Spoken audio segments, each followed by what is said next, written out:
Do lectures really work? When I was your age, young man, I used to walk 18 miles uphill both ways to school in a foot of nuclear waste with no shoes.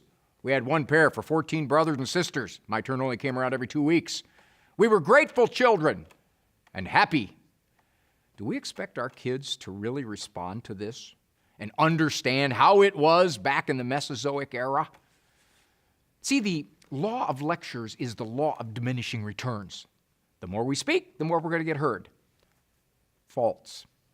Make your point as quickly as you can.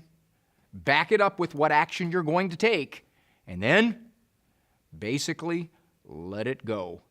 Because words piled upon words, no matter how persuasive we think they are, have to fall upon childish ears.